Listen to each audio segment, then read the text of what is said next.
Thank you, Sheila. And I want to begin by reiterating Secretary Kerry's comments this week. You have on behalf of the NED, and I think the entire audience, really extend to Canada our condolences and our solidarity. And I don't think anything that better embodies the friendship between Canada and the United States than this lecture, and in Marty's legacy and tradition. I want to begin by thanking our co-sponsors, the Albert Shanker Institute. Randy Garten is here from the Shanker Institute, and also the Johns Hopkins University Press, which is represented by Bill Breicher tonight. I also want to thank Melissa Ayton-Becknell, who is on the NED's forum staff, the International Forum, for all the work that she did in organizing this event. And she may even agree with some of us at the NED that the Nats' defeat had a silver lining in minimizing the distraction of tonight's seventh game. It would have been very terrible had we had that kind of a distraction, that we don't. And of course, I also want to especially thank the Embassy of Canada, Sheila and Niall Cronin, for all the help that they've given in organizing this event, and then again, especially the government of Canada for its steadfast support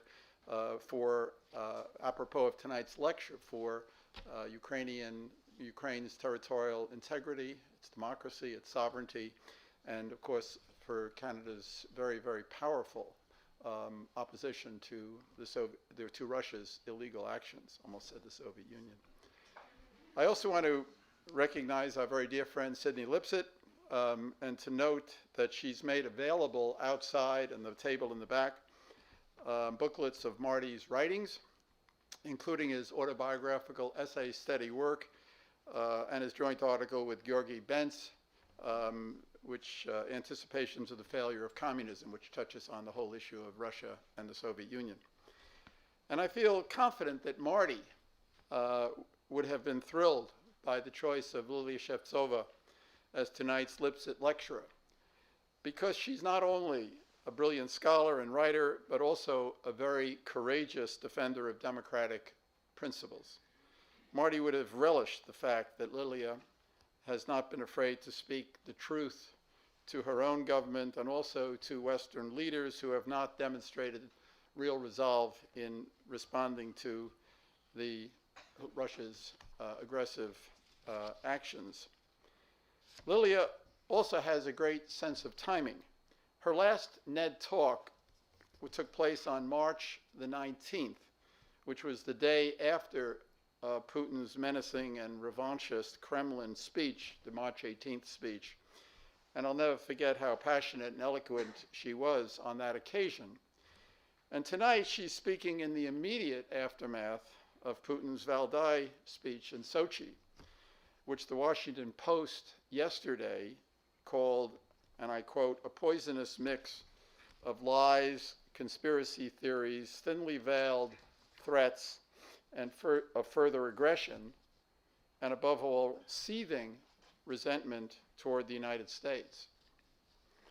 And so the spotlight has returned to Russia, despite all of the other crises erupting in the world that compete for our attention. And we await with great anticipation how Lilia will interpret developments in her country and what they mean for America, America's security, and also for the future of democracy in the world. And before I call on Mark to introduce Lilia, I also just want to note one additional thing. October 30th, which is tomorrow, is the day of commemoration of the victims of political repression in Russia. It was made that as an annual date by the Russian parliament in 1991. And on this occasion, the evening before, so tonight, actually right now, or maybe a few hours before, given the time difference, the organization Memorial marks the occasion by reading the names of all the victims of the Great Terror who were killed in Moscow. There were 30,000 of them. It takes 12 hours, and it takes place in Lubyanka Square, which is directly across the street from the KGB headquarters, where there is now a stone from the Silovki Island, which was the prison camp and part of a main prison camp and part of the Gulag. So today this is going on in Moscow, and with many of our friends there reading the names of the victims of Stalin's terror. And I guess it's also important to note that the Justice Ministry in Russia today is calling for memorial to be shut down, which is part of the problem that Lilia is going to talk about. So it's now my great pleasure to introduce Mark.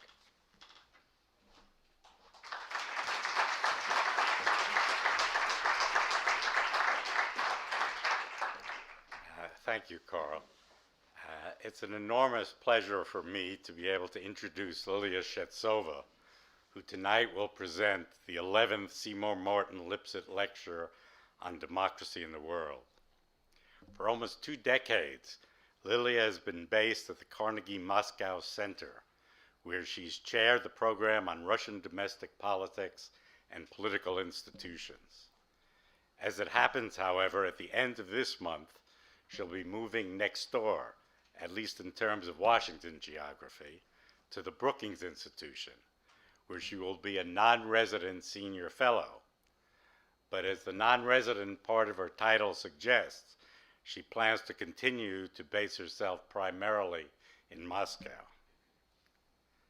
Prior to joining Carnegie in 1995, Lilia was a professor at the Higher School of Economics and at the Moscow Institute of International Relations, as well as deputy director of the Institute for International Economic and Political Studies of the Russian Academy of Sciences, and director of its Center for Political Studies in Moscow.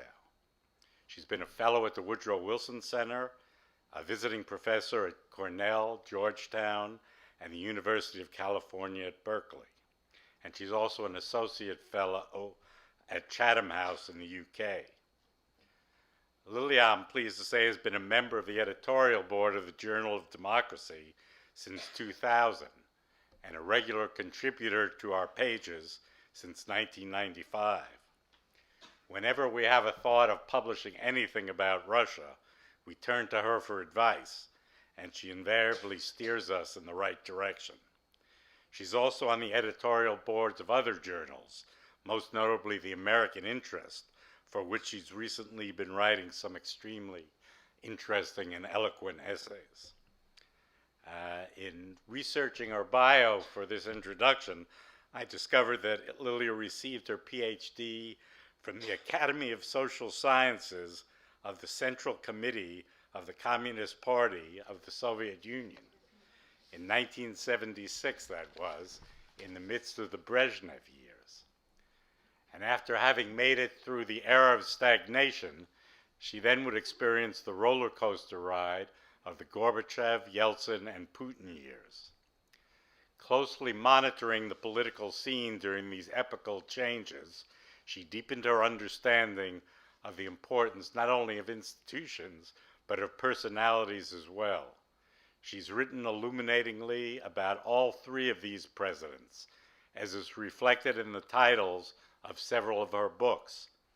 These include Yeltsin's Russia, Myths and Realities, published in 1999, Gorbachev, Yeltsin, and Putin, Political Leadership in Russia's Transition, published in 2001, Putin's Russia, published in 2005, and Russia, Lost in Transition, the Yeltsin and Putin Legacies in 2007.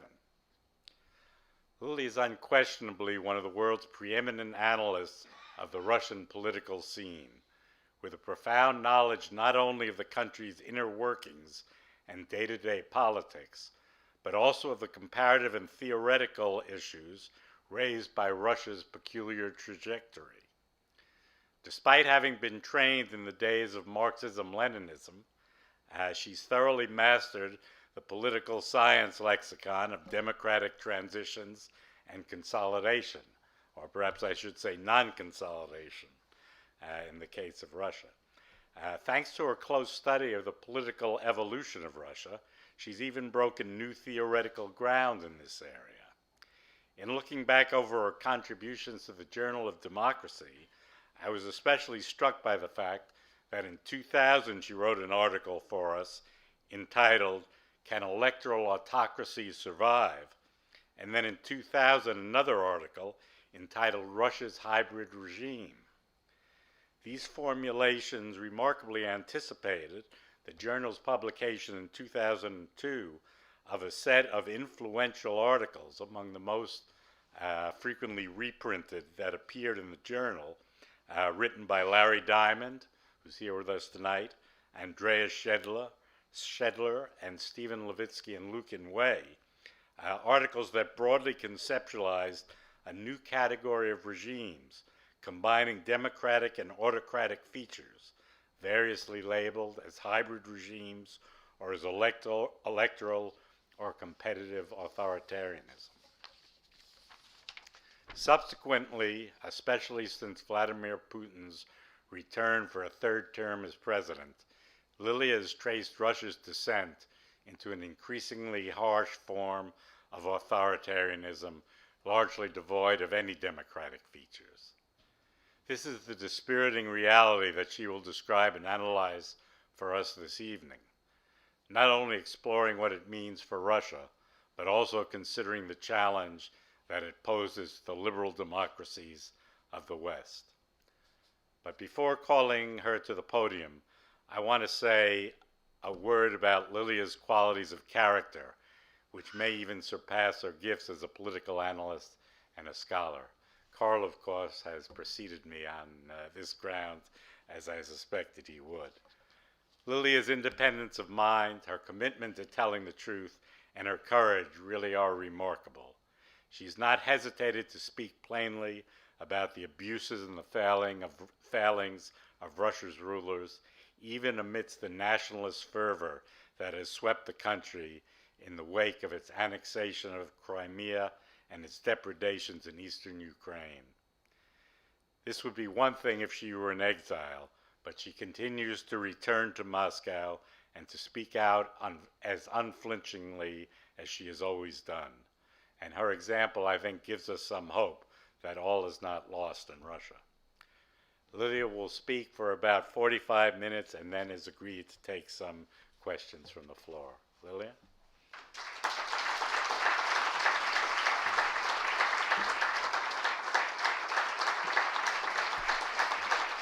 Well, you know,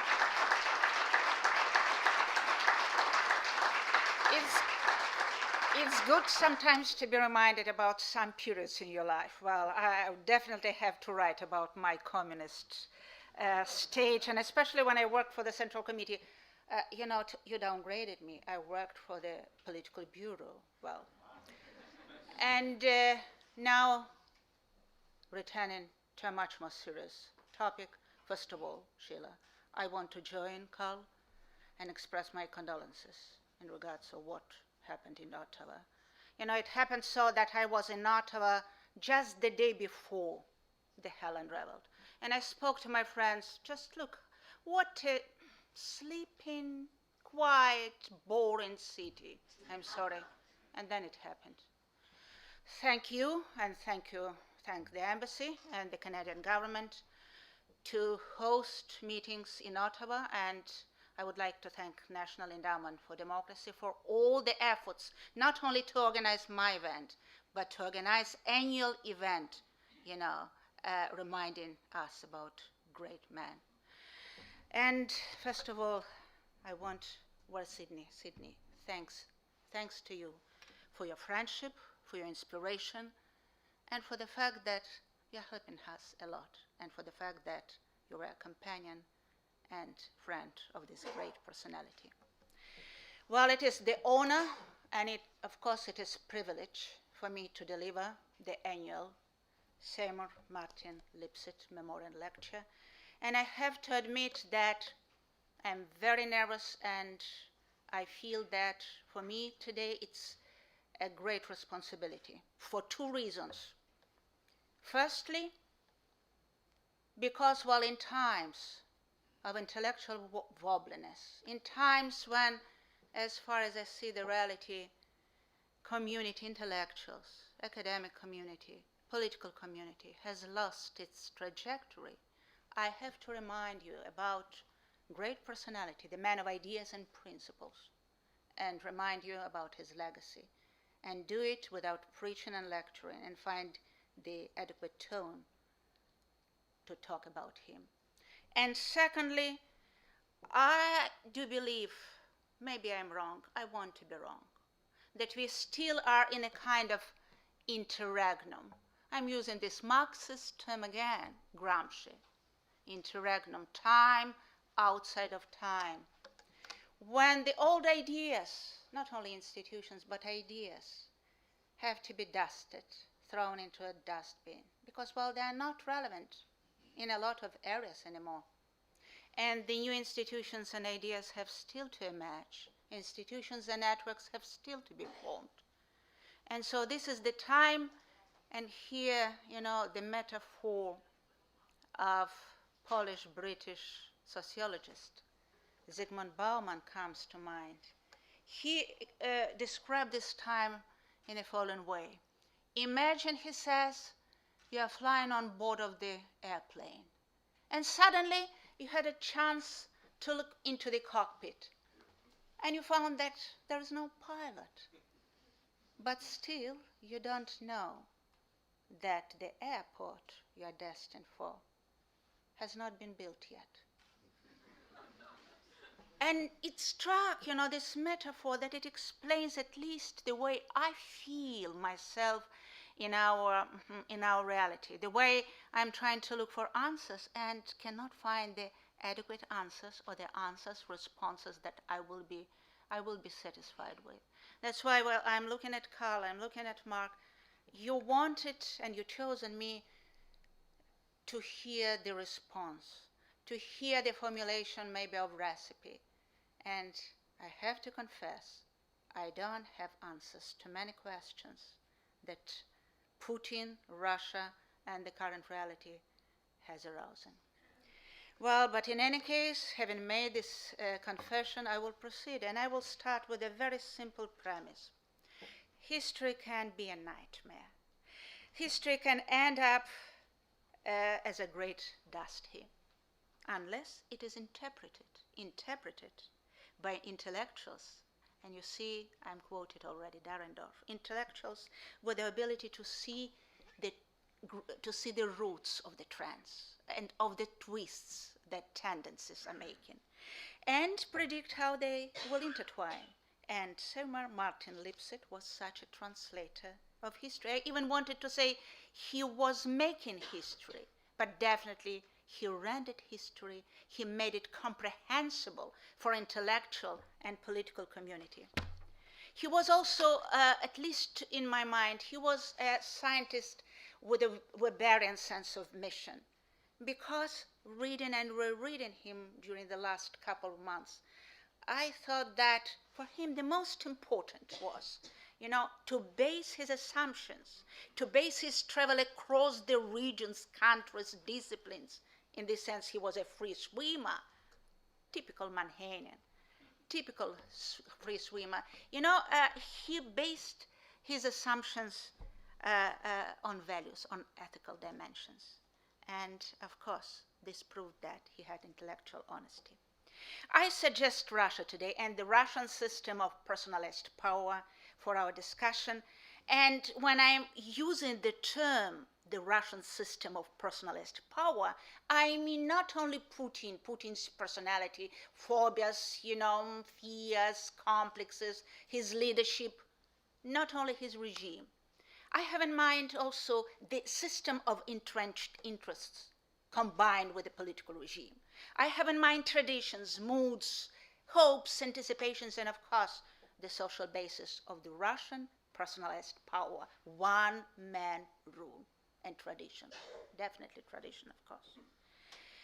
And thinking about that, I thought that apparently looking at current Russian reality, Martin Lipset would definitely use this book and will write continuation, chapter number 2, or the second book, continuation, the sequel, because definitely he will raise a question that he was raising in this book, the book that is called Anticipations of the Failure of Communism, one of the most timely books nowadays, because here Lipset is raising the question about failure, about intellectual failure, failure of academic community, failure of intellectuals, experts, journalists, and politicians. He asks why Sovietologists had failed to predict the destiny of the Soviet Union. They thought that the Soviet Union was durable, resilient, that it would survive rages, centuries, etc., and they failed. And here's what he's saying in this book, I quote, trying to explain why Sovietologists went wrong. He wrote, "The scholars," I'm quoting, "looked for institutions and values that stabilize the polity and society. Whereas," he says, "they should have emphasized the dysfunctional aspects, structures, behaviors, which might cause a crisis." And thinking about this book and looking at the current reality, I see a lot of parallels. And I see a lot of periods and a lot of areas where I personally was wrong, totally wrong, and I have to make confessions where exactly. But we also have to understand and we have to admit that, intellectual and political community, at least dealing with Russia, Eurasia, Ukraine, transition, post-communism, finally post-Cold War settlement, they were so often wrong because they failed to predict what was going to happen in 2014. And trying to deliberate, to follow both tracks and to point strengths and weaknesses of the Russian system, I think that it will be easier for me now. It will be easier for one reason, because it so happens that the Kremlin, trying to reproduce the system, trying to strengthen the system, trying to, in fact, give it some kind of resilience, is at the same time is undermining it. Well, to understand is to perceive patterns, wrote Isaiah Berlin, and it seems to me he understood. He was in the same cohort with Lipset. And in order to demonstrate Russia's pattern, I will address the following questions in my presentation. And I promise, Mark, 40 minutes. If I do 45, you get me out of podium. So firstly, what is the nature of the new challenge that Western democracies are facing today? Secondly, what makes the Russian system unique, and what are the reasons for its failed transformation? Thirdly, what are the survival mechanisms of the Russian system? And fourthly, could it be transformed, or it is doomed to perish, to go down in flames? So let me start with the first question about the nature of the challenge. There are so many evidence, and I'm not going to give the list of them, so many evidence that we are dealing with a system at the stage of decay. System and civilization at the stage of decay. It has neither ability nor strength. It has no readiness to reform and transform itself. However, comparing with the Soviet Union, even in 1991, it is not ready to leave the political scene peacefully. Just on the contrary, it's going to fight, it's going to battle, it's going to sacrifice the well-being of its own population, and it's going to undermine the rules of the game. The President Putin and his last Valdai speech, and here I have friends who would correct me if I am wrong, because they saw Putin delivering it. I just read, I can't see him anymore. So, he said that Putin, I'm quoting Putin, "We are experiencing change of the global order and the growing space of chaos." Angela, Toby, how he looked when he spoke it.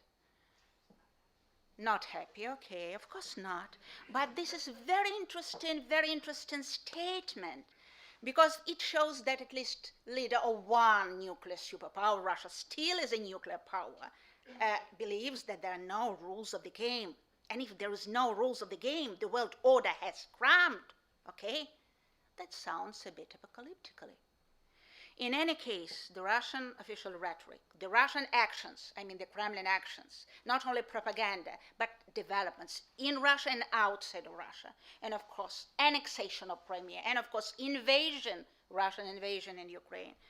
Everything should be viewed not as a regional conflict, not as the Ukrainian crisis, come on, not as the geopolitical challenge, not only, it's the clash of civilizations. It's civilizational conflict with huge repercussions.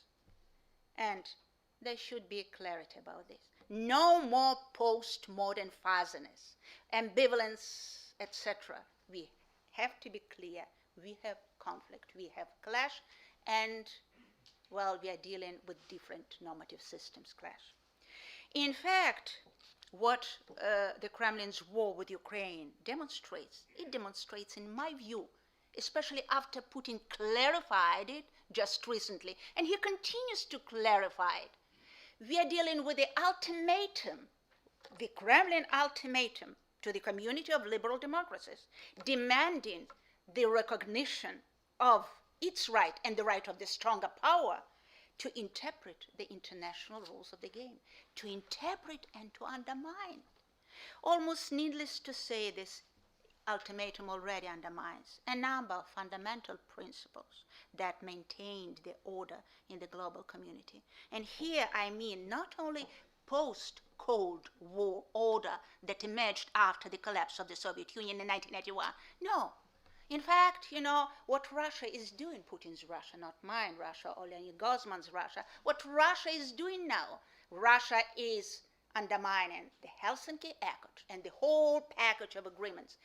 What is ironically, Russia is undermining also post-Yalta-Potsdam Agreement with agreed areas of interest. And Russia is undermining Westphalian system with its emphasis on sovereignty and territorial integrity. And the global system, the system of global governance, Security Council, United Nations, Council of Europe, EU, NATO, you name it, the rest, as well as the international legal framework, aimed to preserve and to preside the structure that one of our friends called the end of history, proved unable to respond to the crisis provoked by Russia. And all of this has turned the Russian attempt to preserve itself, to battle for its life, by undermining the existing order. It made Russia the challenge to the Western community. Regretfully, really regretfully, so far liberal democracies are much less prepared to resist the challenge, to face the challenge, to contain Russia. Why? Due to different circumstances, but first of all, because of the interdependence and growing interdependence between Russia and outside world. What Europe is going to do without Russia's gas, okay? Well, but not only because of this, but also because the West has lost ability to provide, to lead, to handle, and to do the ideological struggle, to fight for its own principles. And apparently because of the nature of the Western leadership. Just look, who are the leaders? These are the leaders of the status quo. I'm not going to clamp down, on the names, and use the names. We have the model of the status quo leadership. And status quo in the current situation, when it starts to unravel, is not healthy and is not sustainable. So far, it seems to me that the leaders in the West are not ready even to recognize the challenge and to name the challenge, that the challenge is confrontation, that the challenge is war. And here I have a quote from Obama. It will be the only quote from Obama. He looks at the developments in Ukraine as not an invasion, but, and here I'm quoting, continuation of what's been taking place for months now. Wow. No comment. Apparently, the Western political elite looks the current international crisis as a result of mere policy deviation, of Putin's fears, inadequacy. Remember, Angela Merkel said that Putin is not in this world. Maybe he's not. Well, but, it doesn't explain the current development and current situation. Well, As a matter of fact, I wanted just to underline that what I see happening in the world is not the result of deviations or of crisis of leadership even in Russia. I see it as a product of development of the system that cannot, here I'm emphasizing it, cannot exist anymore in a state of peace. The crisis in Russia provoked in 2014 might, in my opinion, have much more serious consequences than the collapse of the Soviet Union in 1991. I cannot prove it now. This is my argument. And so far I have tentative explanation for that. Because, the collapse of the Soviet Union in 1991 brought to the political scene Russia hoping to join Europe. And the 2014 Russo-Ukrainian war has demonstrated Russia's readiness to deter, to constrain, to restrain the West that, according to my view, lost its vitality and is fighting with its dysfunctionality. Russia's turn to opposing the weight highlights, as far as I see, two factors that the expert community, me including, did not sufficiently appreciate. And they are the uniqueness of the Russian civilization and its adaptive skills, and the Western complacency with respect to the normative dimension after the collapse of the Soviet Union. Second segment of my talk, what are the characteristics of the Russian system and why it failed to transform itself? Very briefly, jumping from one bullet point to another. The first characteristic, you'll say, it's so trivial, tradition of unrestrained power. But I would urge you to compare Russia and China, and you'll see that China has also tradition of tyranny, but it has always been restrained both by meritocracy, secondly by moral taboos the Chinese leaders were following that were produced and grew out of Confucianism, and finally the Francis Fukuyama. And again, what year it was, Mark? It was 1994 Primacy of Culture article? Yes, okay, I was wrong about the date. But because of the horizontal networks that glue the Chinese society, and you can jettison what is, above it and change the system for a different type of system like they did in Taiwan. What is more important when we are talking about Russia and Russian system, more important in the fact that Russia has always been militarized state. And here I don't have in mind military budget, it's 5 times bigger than, usually, but it's not about military budget. It's not about the role of the military, army has always been under control of the civilian leadership in Russia, Tsarist Russia, the Soviet Union. It's about something else. It's about the fact that Russian society has always been functioning, has always been surviving as a military camp. So militarization as style of life has been, our blood vessel system. And the Russian whole system and Russian history was a constant change of cycles from war to peace, and peace always was preparation for a new war, and then again war, and again pause before militarization. And comparing to other countries, also militarized countries, Prussia comes to mind. Someone said that, militarization and military industry is Prussia's profession and hobby. No. It's Russia's profession, it's Russian hobby. Russia was unable to use defeat, like many other countries did in 1917, and collapse of the Soviet Union in 1991 to escape from the military paradigm. In 1993, Russia started a new war, the First Chechen War. And we have also to keep in mind 2 more characteristics of the Russian system. Territorially integrated empire. And it's very difficult to get out, to transform territorially integrated empire, especially frozen as it now in the stage of collapse, or half frozen. Because in fact, to get out of the empire status, ambition, tradition, we have to unravel the state. And even liberals are not ready to do that. And finally, the last ability of the Russian system that helps it to limp along is the ability of the authorities, of the ruling elite, of the political class to get all resources in one fist, and its readiness and ability to decimate its own human potential, even now in our vegetarian times. So to some extent, reading and rereading the Journal of Democracy, I read now our articles. It seems to me I was wrong, at least in those articles that you mentioned.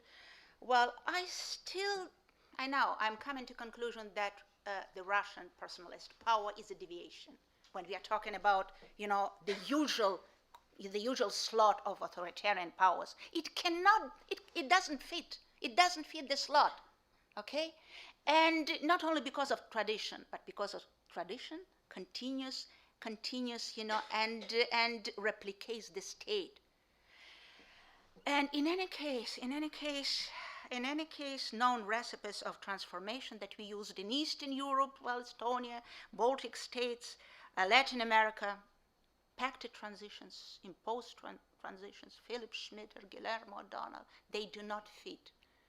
Does it mean that Putin is right when he tries to persuade the world, Russia and himself, that Russia is doomed to continue along the road of exceptionalism? I don't know. I hope not. I really don't know. I'm here with those. I'm looking at Larry Diamond. I'm looking at you folks. Maybe I'm an idealist. I'm with those who believe that leadership, political engineering, readiness of the political elite to subjugate its appetites to the rule of law could compensate for the lack of democratic prerequisites. Looking at South Africa, looking at India, looking at Taiwan and Eastern Europe, Latin America, different countries with different cultural code. They did it. In Russia, not. And it seems to me there is one explanation, at least it's crude explanation. In 1 minute you cannot do that, but I will try. In Russia, the country, population, the nation, society has become hostage and victim of its intellectual class and political class.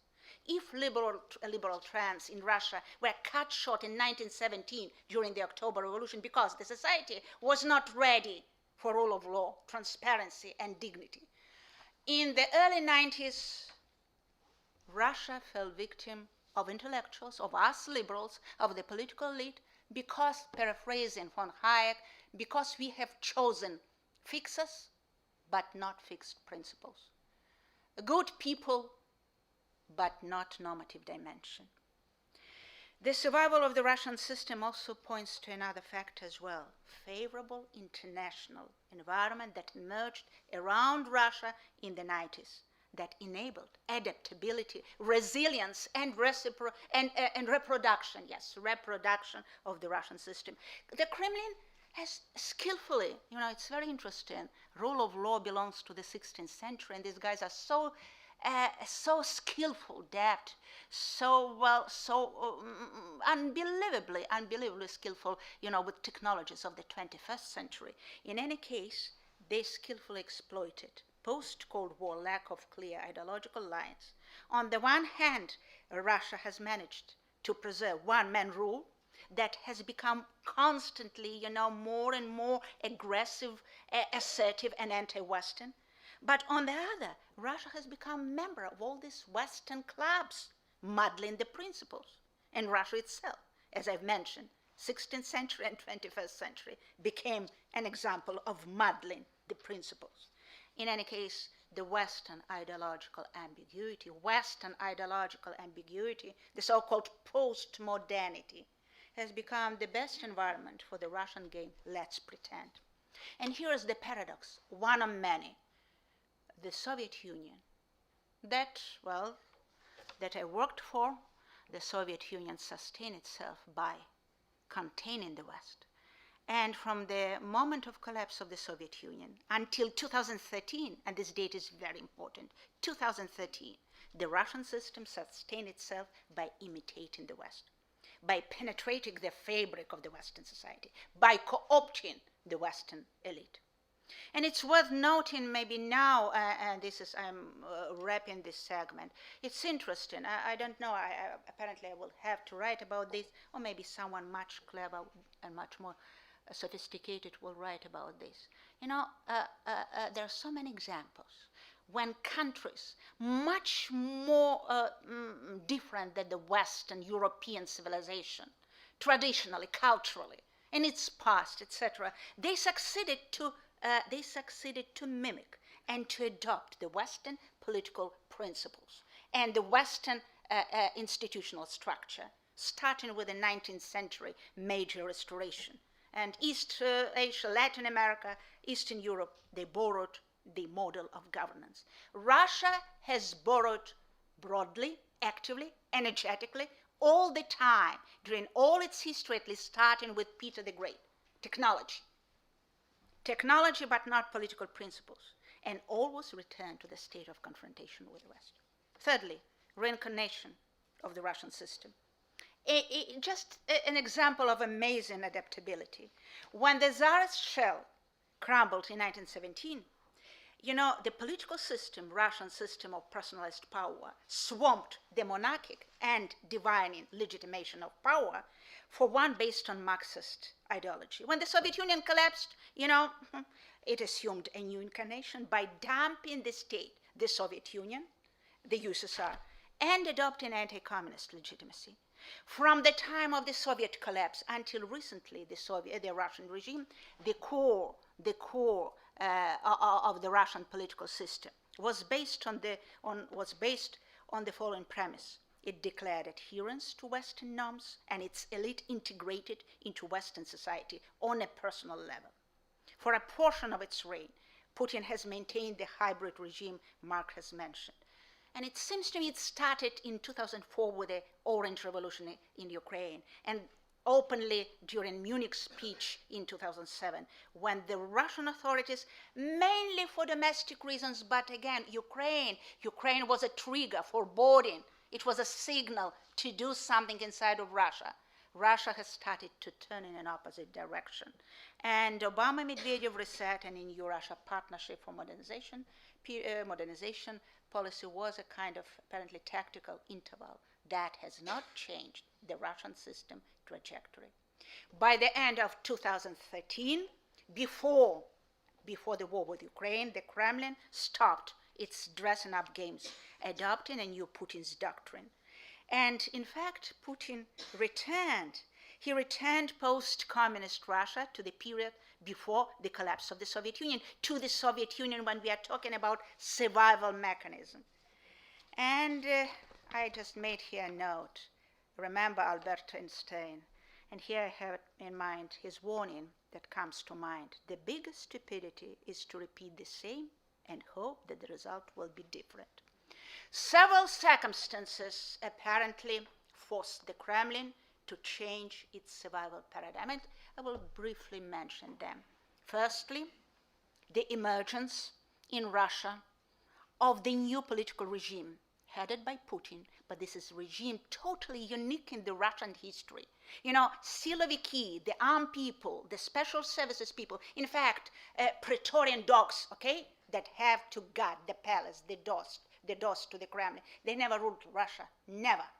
It was Russian history. They were always controlled by civilian leadership. For the first time, they are rulers of the country, of the nuclear state, and they combine repressive mechanisms, power and property in one hand. It never happened before.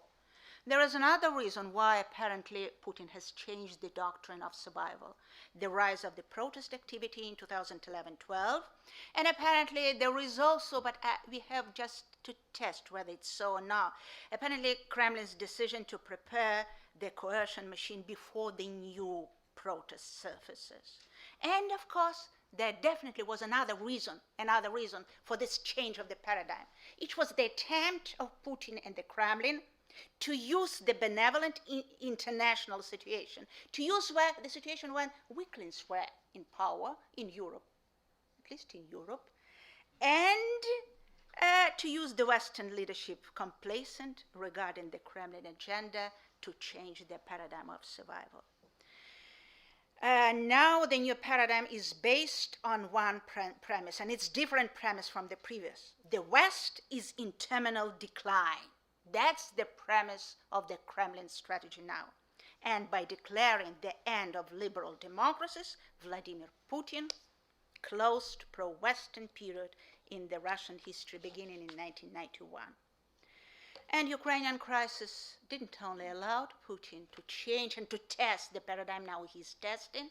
He allowed, this war and annexation of Crimea allowed Putin to use military patriotic mobilization that the Russian leadership never used to such extent, slightly during the Chechen wars, but never to such extent during the last 20 years.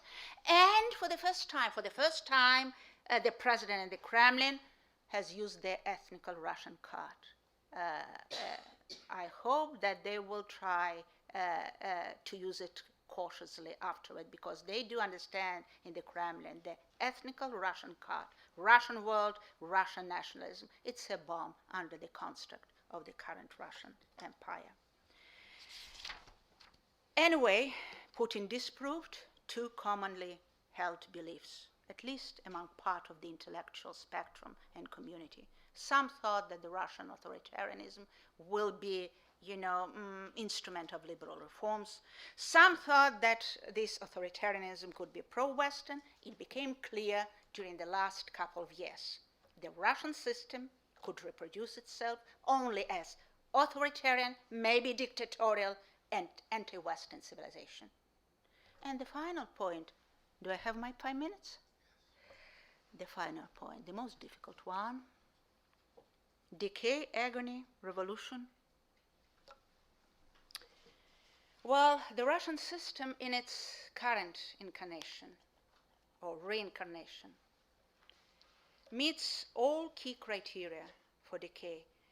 And I'm looking at Mark, and I will skip over one part of my presentation where I'm quoting my favorite authors: Arnold, Toynbee, Olson, Burke, Huntington, Fukuyama, Amartya Sen.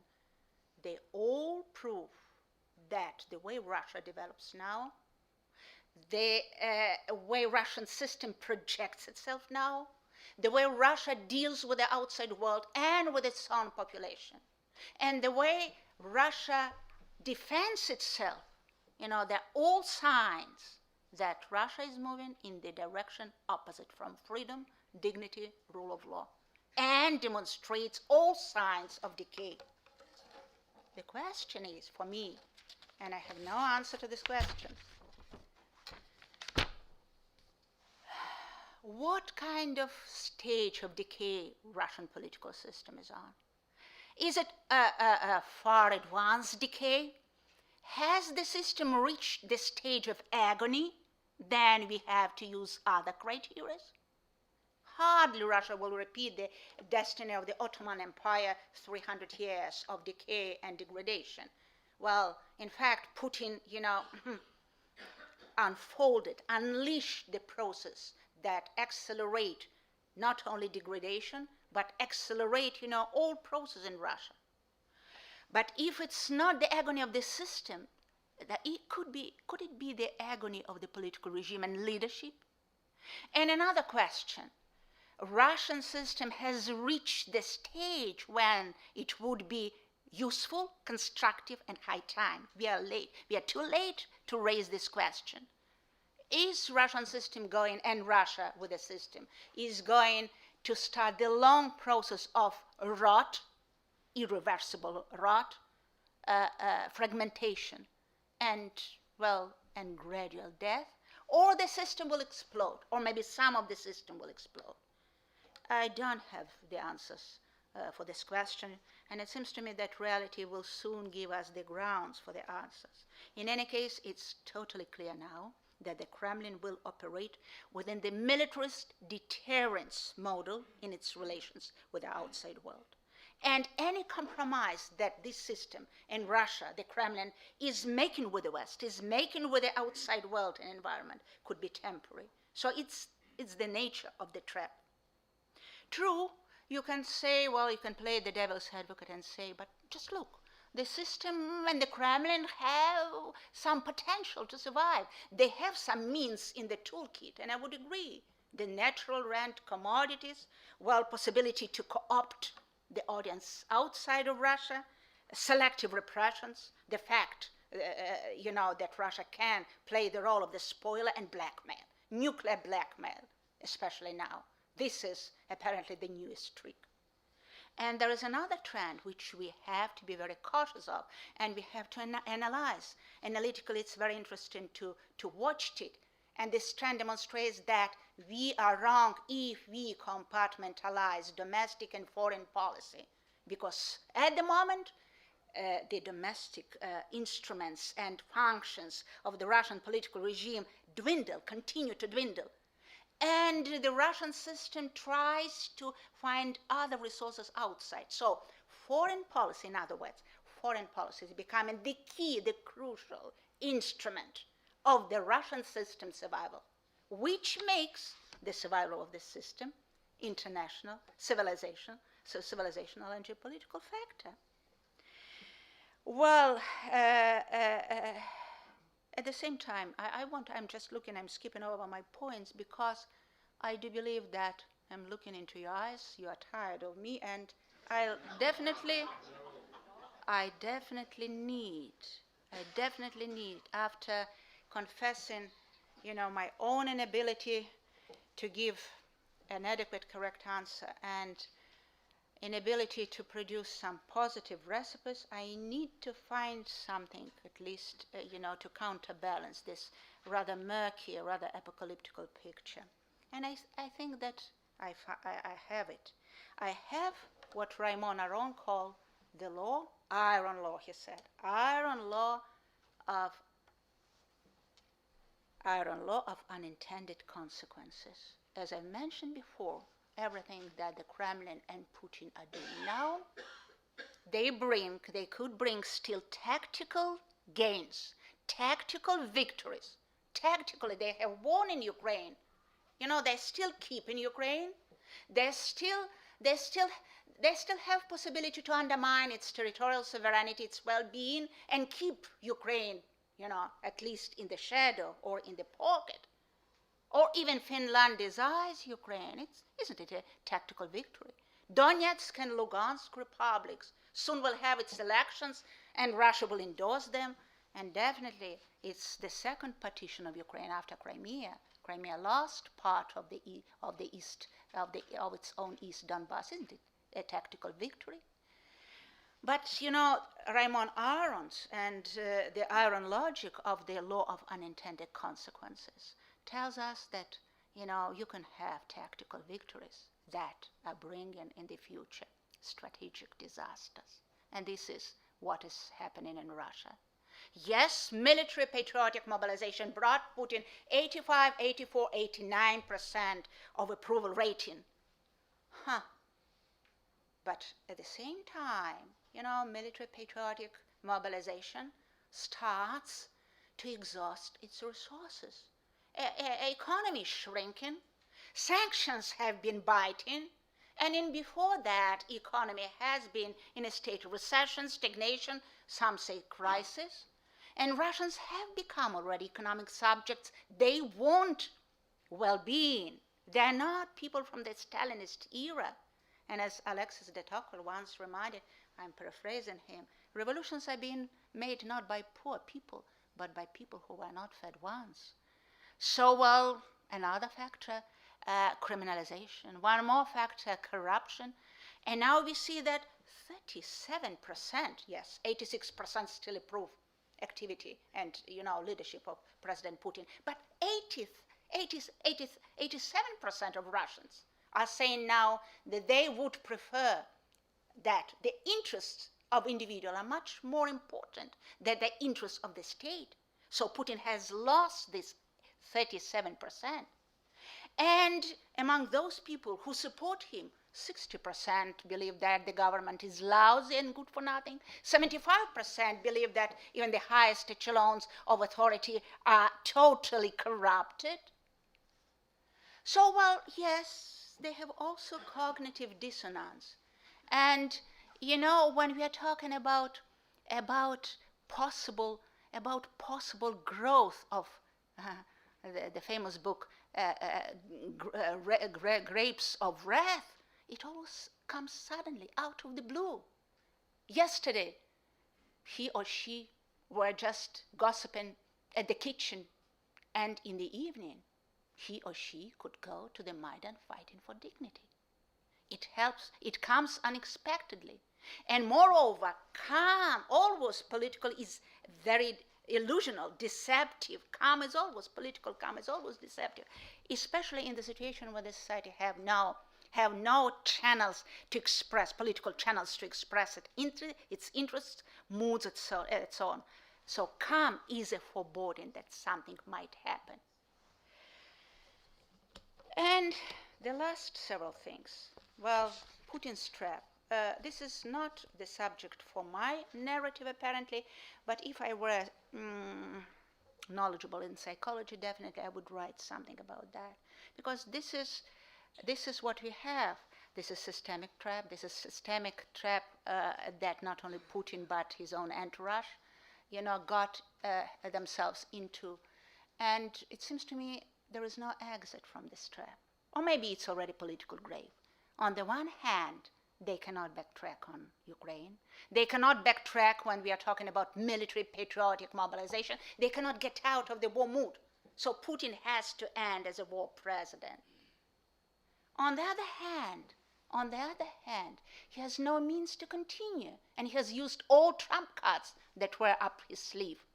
He cannot continue, firstly, because in order to prolong, to reproduce military patriotic mobilization, war climate, war atmosphere, he has to have idea. There is no idea like it was during the Stalin's time.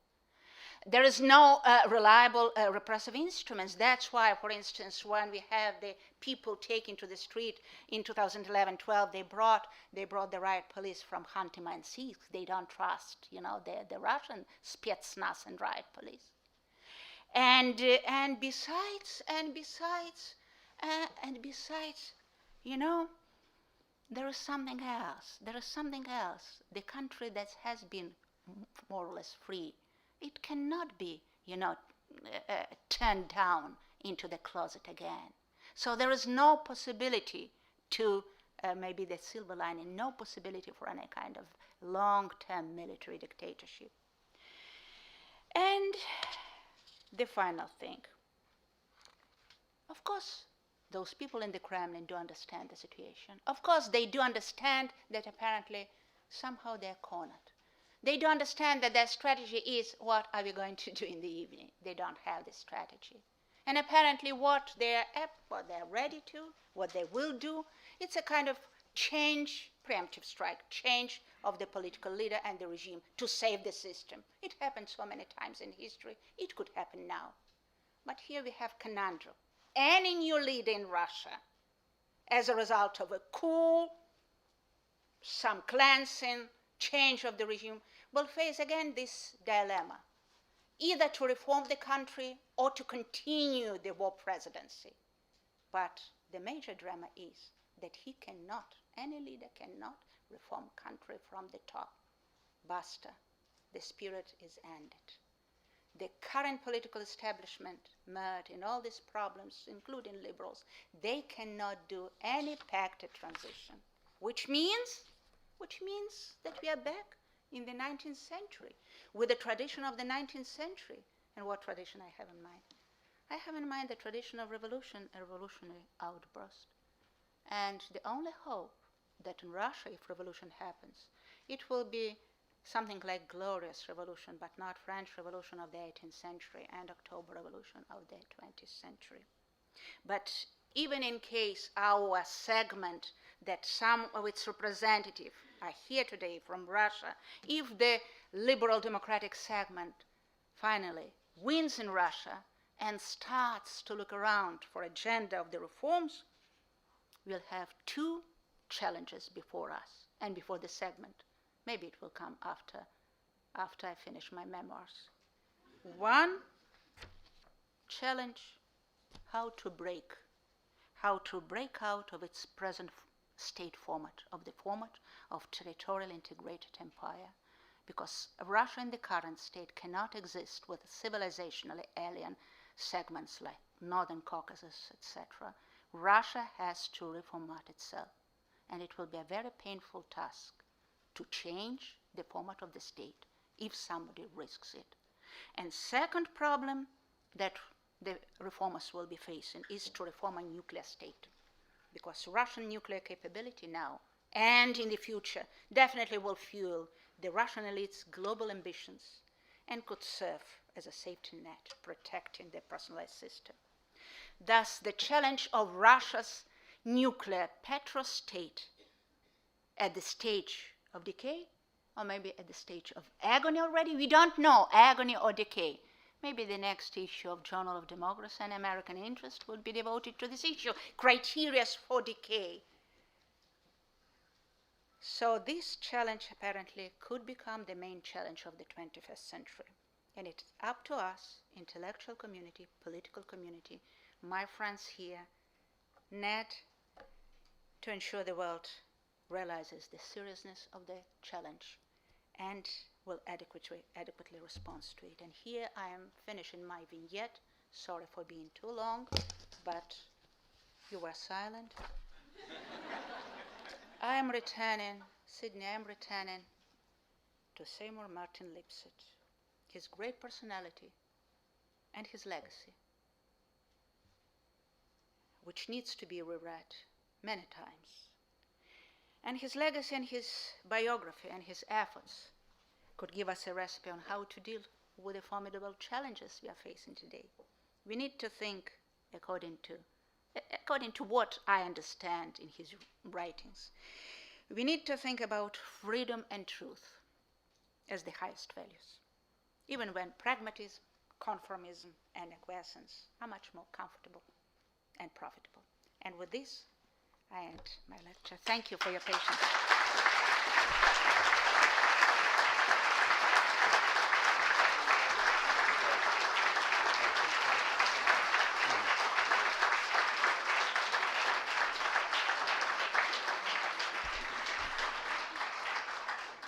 Well, thank you so much, Lilia, for a... I found only 2 people sleep. I don't know how they did it. You were one of them. Okay. No, it was such a rich discussion, but I'm sure it will have provoked many questions from people. We have 2 microphones. Anyone who has a question, please just line up by the mics. And please identify yourself for asking first. Здравствуй еще раз. My question is directed towards your ending, which is how does the curtain fall on the Putin interregnum? And I direct it to a comparative political analysis. In Weimar, on the right, Carl Schmidt-Spengler, who you mentioned, and others, the reactionary fascist right, what they did was to undermine liberal democracy and essentially destroy its meaning from within so that osmosis occurred. They ceased to function as political parties because they have radicalized so much of the rest of society. In Russia, I submit to you, not just Dugin, Dugin's Dugin, but national unity. The other fascist elements that started in the 90s, what they have done is infiltrate political discourse and therefore marginalize themselves. But when Zhuganov now, unknowingly as a communist, is using the Duginist language about attacking modernism, they don't even know that they have in fact embraced this. And my question to you is, if this perspective is even remotely possible, in both the Spenglerian, Schmittian, and Heidegger too, all of those scenarios ended in the desire for Gottdammerung, right? They forward or back, binary thinking, no retreat. Do you believe that that thinking has permeated Bortnikov, Sergei Ivanov, the others close with who decided to go to war in Ukraine? Do they have this thinking, and does that mean we can expect that kind of endgame? Should Want to respond? I respond now or Charles? Well, we can take a few if you'd rather. You want me to take a couple? Yeah. Okay. That why doesn't don't- mean that I have the answer. Yeah. Why don't we go to Harley over there and then. Okay, thank you. Harley Balzer, Georgetown University. Lilia, in the middle of your talk, you talked a little bit about some of the public opinion numbers. And I was wondering if you could kind of go back. Harley, could you louder because Louder, is that better? Yeah. All right, closer, sorry. You talked a little bit about some of the public opinion numbers. I'd love to have you go back to that. Putin's support is 90%. George H.W. Bush hit 90% in the first Gulf War. 14 months later, he lost an election.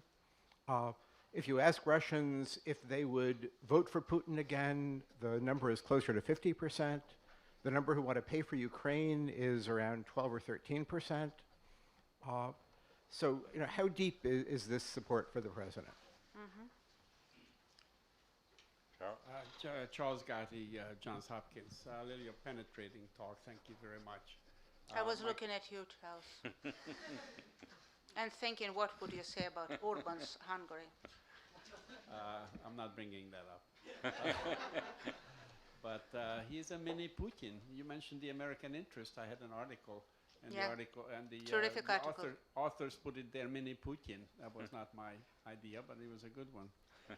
I'd like you to consider two American sayings which are not compatible with one another. One says, every country gets the leaders it deserves. There is another saying, more or less the opposite, that the people are good, the leaders are bad. Which one of these would you apply to today's Russia? All right. Maybe we should take the remaining two. I only see two more. So Oh. Leonid and then Ariel. Well, I'm Leonid Gozman. I'm a fellow of National Endowment for Democracy now for a short period. And Lilia, I would like to say that I would like to thank you for such brilliant presentation. It's the first time I hear such a long your speech, and it's I'm sorry. and it's terrific. And it's terrific. No, it's terrific. So thank you very much. You said you mentioned myself. You said that this Russia which made an aggression now, it's not your Russia. It's not my Russia. It's right and wrong at the same time. It's right because, of course, either you or me never supported such criminal and crazy behavior. But at the same time, it's wrong because you will return back to Moscow, me too, and there are our soldiers, our compatriots in Ukraine now. It's our president who lies to the world and who lies to its own country. So it's our Russia, unfortunately, it's our Russia. And your analysis is very sad because it's truth. The reality is very sad. But we have some hope, I think. You know, French psychologist, prominent French psychologist Serge Moscovici, he created a concept of active minorities. He said that only minorities change the life.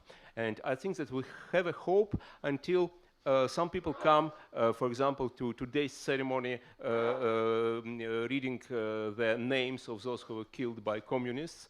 And several hours ago, I received a photo from Moscow when the 9-year-old boy reads these names on Lubyanka Square. And I'm very proud that it's my grandson. I think I'm really proud. But I have a question for you. And it's not a question about the figures. It's existential question. Well, you and me and some other our compatriots from this hall will return to Russia. What can we do? What must we do? Thank you. You want a political memorandum from me? Yes, very short, just for 40 minutes, not more. You know, Leonid, then I will ask you to do that because, well, you belong to the political circles. I'm just an expert. So it's up to you to give me a kind of political agenda of what should I do being in Russia. And But I will respond. era. R.L. Cohen, Center for Energy, Natural Resources, and Geopolitics. Lilia, terrific tour d'horizon, and just to shift to the foreign... But wrong, I know. No, no, no. But sorry. To shift to the foreign and diplomatic and security aspects outside and around Russia, in a crisis situation, the prolonged, protracted crisis situation that you describe, what is the role of China, the simmering conflict with the Islamic world, because you pretty much discount the West as lackluster or lacking leadership. What are the external factors that may come and influence these scenarios, these outcomes, as they did in previous systemic crises of Russia, be it early 1600s, 1917, 1921, and 1991, and the early 90s. Especially, you did not talk much about the Islamic factor in China, if you could. Thank you. Yeah, I already know that I don't know the nice, answer to your easy set final of questions. Yeah. So let me make an attempt to give my bullet points to the questions and really appreciate the questions. Does Carl Schmitt's psychology mentality doctrine has dominated the most important part of the Russian elite? I will just quote Carl Schmitt, that is pretty popular among the Russian experts in Russian websites close to the Kremlin. As we know, Carl Schmitt was one of the most popular Nazi ideologues in the 30s. And one of the Carl Schmitt's recipes was, the more actively and energetically you undermine the rules of the game, the more you raise legitimacy of the sovereign. And in fact, what the Kremlin did in Crimea and Ukraine, it was undermining the rules of the game that really indeed has raised legitimacy, maybe fake legitimacy, maybe artificial imitation legitimacy, but definitely approval rating. Yes, this is Schmidtsonian, Karl and Schmidtsonian approach. Whether it dominates or not, I don't have access to not to the first, not to the second, even to the third round of hyenas around the Kremlin, but I can give you a kind of imaginative answer, according apparently to the logic of the balance of forces around the Kremlin. I would say such Schmidtsonian psychology of the guards, praetorians, close to the regime, that see that their Achilles still guarantees of their well-being. Apparently, they would follow the principle. Apparently, if they ever read Carl Schmitt, he will be there, not Dugin. Dugin is a bit different. He will be their guru. But there is another part of Russia. There are so many Russians. We were talking with Leonid. There is his Russia, mine Russia, some others Russia. But there are, for the first time after the collapse of the Soviet Union, during the last 2 years, we have definitely different segments of the elite. One elite is conservative isolationist, military-industrial complex, ready to close the borders and enjoy themselves in Sochi. Another part of elite lives in Londongrad. It's, the elite that has absorbed the Western style of life, has penetrated the fabric of the Western society, schmoozes in Aspen with the American oligarchs like, Angela, what's his name? Like Abramovich somehow changed London for Aspen out of the blue. So I wonder whether they would support Carl Schmitt as their guru, okay? So there definitely could be possible split within the elite. It's not necessarily, because as I've mentioned, we don't know what's going to come tomorrow and how this whole situation will impact the balance of forces. But theoretically, the elite if we take their interests and their relationship to the West and cooptation with the West, it's different, okay? Secondly, Harley, I'm a bit, I'm a bit hypocritical. I'm using numbers. I'm using the numbers of the polls. And at the same time, I do not believe totally in the results of the polls, because I do believe that when the public opinion is made by TV and there is no mechanism of cleansing the public opinion from the TV propaganda, you are not having the real result, that will tell you what really people are thinking. And I wonder whether someone could have such a mechanism. This is firstly. Secondly, the society in such a demoralized, atomized situation like we have now, it never existed in this situation, even during the last Soviet period of life that I remember. 84% believing that Russia is surrounded by enemies. In 1989, only 13% of Soviets believed that Russia was surrounded by enemies, and most of the enemies were inside. So you see the difference. So I wonder to what extent the support, the approval ratings are fine, especially when we take into account that not a single pollster, even our pollsters, became, they were right predicting the results of the elections. I don't know, I don't want to mention the names. So, but I would, and especially when the polls are being done in the following way, as you know, the pollster knocks at the door of the apartment and asks not the name of the person who is registered, but he's asking the following question: are you registered here? That means that he knows the name and everything. And can you imagine Mr. Ivanov, when the post is coming, whether he would say, no, I don't approve President Putin in the current situation? So, well, I hardly believe that 88% of Mr. Ivanovs really do support Putin. But I do believe that the number 37% of people, polled Russian respondents, who say that they prefer not the interest of the state, but the interest of individuals, this poll is rather adequate, okay? Charles, as always, Charles Gatti paradoxes. I love Charles Gatti paradoxes. Well, he's my favorite writer, by the way, with typical Hungarian sense. Just comparing you to Poles, to Estonians, you're a unique one. What city I would choose? Every country deserves, or the leader is bad, the people are good. I don't like ambiguity and fuzziness, as I've mentioned, and you force me to be fuzzy and ambivalent, because I do believe that even now, demoralized, frustrated Russian society lost totally its trajectory. I don't know what could come out of this society. Nobody knows. Nobody can give us, the prediction for tomorrow.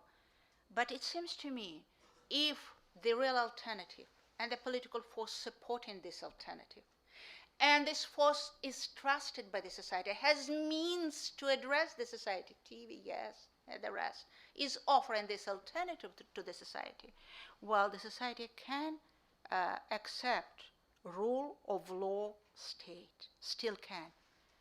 Even not 15-17% of us, Andrei Leonov, Leonid Gozman is here, seems to me someone more from our community, not even 15-17% of liberals, but much more people, just like majority of the people at the beginning of 90s were ready to endorse, to support rule of law state.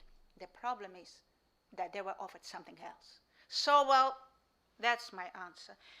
Leonid, what could we offer Moscow and Russia when we return back to Moscow and Russia? I will definitely can offer two things. I will wait for you to form a political party that I will fight for. And secondly, I will be doing what I've been doing so far. I will be doing my writing, talking inside of Russia and outside of Russia. That's what I can, that's what I know. But if there is a party that I can support, well, so far I'm supporting the December 12 I'm sorry, well, it's December 12 forum. Well, I will continue to do that without much platform and without much memorandum. So there was someone else. Ah, yes, Ariel. Ariel. Your question was about yourself. Because everybody knows that Ariel is doing China, Arabs, oil, you know? I don't know anything about Arabs and, confrontation with Arab civilization, but you put me, and I'm going to use you as an expert when I need it. But there is a very serious thing that you raised, really. If really, and thank you, if really we are dealing with a new civilization clash, well, everybody's tired of this word, but still it is. The problem is that the West does not recognize it yet. But if we are dealing with conflict of the civilization level, the end and outcome of the conflict and how it will proceed in the future depends on where China is going to be. And if Ming Senpei is right, the Chinese system is losing its resilience, but still has a possibility of trick and trick, well, and apparently it's the problem of 20 years, then China could be this factor that, of course, will be a powerful player in this civilization clash. On which side, we don't know. Whether it's the Russian side or the Western side. In any case, Russia is going to be, according to Brzezinski, a junior partner. Thank you for your book, Charlie. A junior partner of China. Regarding the Arabs, I'm not sure that they do matter. They do matter apparently. Oil, gas, geopolitically, but civilizationally, I'm afraid I don't find any kind of role for them in this kind of context. I didn't say the word Arabs once. And you said what? You said you mentioned only China. Islam, and that's Russia. Ah, Islam. Ah, sorry. Somehow looking at you, I thought about Arabs. I don't know why. Islam. Sorry. You know, by the end of the day, I could be becoming crude. Islam. You're right. And Islam means that if the current policy of the leadership has no solution for radicalization of the Russian Tatar, Bashkortostan, North Caucasian Islamic movement, they are preparing several bombs behind the construction. And it will make Tatarstan and Bashkortostan even more complicated to integrate as part maybe of future confederation into the new context of the Russian state. If we start the transformation process. Thank you. Thank you, Lilia, for a great performance. Please join me in thanking her.